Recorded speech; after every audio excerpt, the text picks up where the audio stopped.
സത്യമാകുന്ന വെളിച്ചം മാത്രമേ നിത്യമായ വെളിച്ചമാവുകയുള്ളൂ. അസത്യങ്ങൾ നമുക്ക് വെളിച്ചം തരുന്നു എന്ന് തോന്നിയേക്കാം, പക്ഷെ അത് വെറും താൽക്കാലികമാണ്. നിത്യമായ ഒരു വെളിച്ചമാകുവാനായിട്ട് ഒരിക്കലും അസത്യത്തിന് കഴിയില്ല. നമ്മുടെ എബ്രഹാം ലിങ്കന്റെ ഒരു വളരെ പ്രസിദ്ധമായിട്ടുള്ളൊരു നിരീക്ഷണം അതാണ്. കുറച്ചു പേരെ എല്ലാ കാലത്തേക്കും നമുക്ക് ചില അസത്യങ്ങൾ പറഞ്ഞ് ധരിപ്പിക്കാൻ പറ്റും, പക്ഷെ എല്ലാവരെയും കുറച്ചു കാലത്തേക്കും പറ്റിവന്നിരിക്കും. എന്നാലും എല്ലാവരെയും എല്ലാ കാലത്തും ഈ അസത്യത്തെ പറഞ്ഞ് പറ്റിച്ച്, അസത്യത്തെ കാണിച്ച് പറ്റിച്ച് ചരിത്രത്തിൽ മുന്നോട്ട് പോകാൻ കഴിയില്ല എന്നുള്ളതാണ്. കുറച്ച് പേരെ എല്ലാ കാലത്തേക്കും, എല്ലാവരെയും കുറച്ച് കാലത്തേക്കും, പക്ഷെ എല്ലാവരെയും എല്ലാ കാലത്തേക്കും കൊണ്ടുപോകാൻ പറ്റില്ല. കാരണം സത്യം എന്നുള്ളതൊരു മിഥ്യയല്ല, യാഥാർത്ഥ്യമാണ് എന്നതുകൊണ്ടാണ്. പക്ഷെ ദൗർഭാഗ്യവശാൽ നമ്മുടെ ഇന്നത്തെ പ്രശ്നം ഈ സത്യത്തിന് പോലും രണ്ട് വീക്ഷണങ്ങൾ കൊണ്ടുവരുവാൻ ഈ സമൂഹത്തിന് കഴിയുന്നു എന്നുള്ളതാണ്. സത്യത്തെ നോക്കിക്കാണണം. സത്യത്തെ പോലും ആത്മനിഷ്ഠമായിട്ടും കാണാനും വസ്തുനിഷ്ഠമായിട്ട് അതിനെ തമസ്കരിക്കാനും കഴിയുന്ന ഒരു കാലഘട്ടം. ഏത് തിന്മയെയും നന്മയായി വ്യാഖ്യാനിക്കാനും ഏത് നന്മയെയും തിന്മയായി അവതരിപ്പിക്കാനും കഴിയുന്നൊരു കാലഘട്ടം. അങ്ങനെ ഒരു ഈ സത്യത്തെ ഇത്രമാത്രം വളച്ചൊടിക്കുകയും തമസ്കരിക്കുകയും അത് എന്താ പറയുക, ഷെയിംലെസ് ആയിട്ട്, നാണമില്ലാത്ത വിധത്തിൽ ഈ സത്യത്തോട് യാതൊരു പ്രതിബദ്ധതയില്ലാത്ത ഒരു കാലഘട്ടം. സത്യമാണ് എന്നറിഞ്ഞിട്ടും അതിനുവേണ്ടി നിലകൊള്ളാതെ അസത്യത്തിൻ്റെ ആ ഒരു തണുപ്പും ആ ഒരു സുഖവും അനുഭവിച്ച് കഴിയുന്ന ഒരു കാലഘട്ടം.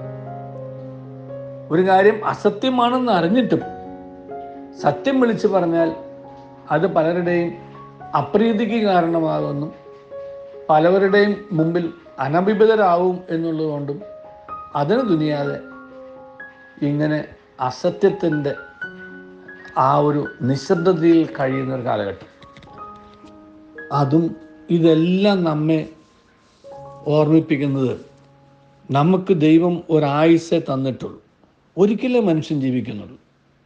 ഒരിക്കൽ മാത്രമേ മനുഷ്യൻ ജീവിക്കുന്നുള്ളൂ എന്നുണ്ടെങ്കിൽ ആ ജീവിതത്തിൽ സത്യത്തിൻ്റെ കൂടെ നിന്ന് ജീവിക്കാനും സത്യത്തിൻ്റെ സാക്ഷികളായിട്ട് ജീവിക്കാനും നമുക്ക് കഴിഞ്ഞില്ല എന്നുണ്ടെങ്കിൽ അത് നമ്മൾ ചരിത്രത്തോട് ചെയ്യുന്നൊരു അനീതിയാണ് എന്നുള്ള തിരിച്ചറിവുണ്ടാവണം. തലമുറകളോട് കാണിച്ചു കൊടുക്കുന്ന വലിയൊരു കൗണ്ടർ, എതിർ സാക്ഷ്യം, അല്ലെങ്കിൽ അവർക്ക് കൊടുക്കുന്ന വലിയൊരു ദുർമാതൃകയാണ്. നമുക്ക് അവശേഷിപ്പിക്കാനുള്ളത്, നമ്മുടെ പിന്നാലെ വരുന്നവർക്കായി നമുക്ക് അവശേഷിപ്പിക്കാനുള്ളത് ഈ സത്യത്തിൻ്റെ വെളിച്ചം, ആ വെളിച്ചം കണ്ടെത്തിയെന്നും ആ വെളിച്ചത്തിൽ ജീവിച്ചുവെന്നും ആ വെളിച്ചത്തിന് വേണ്ടി വില കൊടുത്തു എന്നുള്ള ഒരു ജീവിതത്തെക്കുറിച്ചാണ്. ആ ജീവിതത്തിന് തിളക്കമുള്ളൂ. മറ്റേ ജീവിതങ്ങൾക്കൊന്നും ഒരു തിളക്കം ഉണ്ടാവില്ല. തിളക്കമാണ് നമ്മൾ തോന്നിപ്പോകുന്നുണ്ടെങ്കിലും അത് മങ്ങിപ്പോകും. പക്ഷെ മങ്ങാതെ നിൽക്കുന്ന തിളക്കമാണ് സത്യം. മങ്ങിപ്പോകുന്ന തിളക്കമാണ് ഈ അസത്യം എന്ന് പറയുന്നത്. അപ്പം മങ്ങിപ്പോകുന്ന അസത്യത്തിൻ്റെ താൽക്കാലിക തിളക്കത്തിൽ നമ്മൾ മതിമറന്ന് നിൽക്കാതെ സത്യമാവുന്ന നിത്യതയിലേക്ക്, ആ നിത്യ വെളിച്ചത്തിലേക്കും അത് നിത്യതയാണെന്നുള്ള തിരിച്ചറിവും നമുക്കുണ്ടായി കഴിയുമ്പോൾ ആ സത്യത്തിന് വേണ്ടിയിട്ട് വില കൊടുത്ത് ജീവിക്കാൻ നമുക്ക് കഴിയും. ആ സത്യത്തിൻ്റെ ഭാഗമാകുന്നതിൽ അഭിമാനം തോന്നും. ആ സത്യത്തിന് വേണ്ടി ജീവിച്ചതിൻ്റെ ഒരു സംതൃപ്തി ഉണ്ടാവും. അതാണ് ജീവിതത്തിൽ ഏറ്റവും പ്രധാനപ്പെട്ടത്.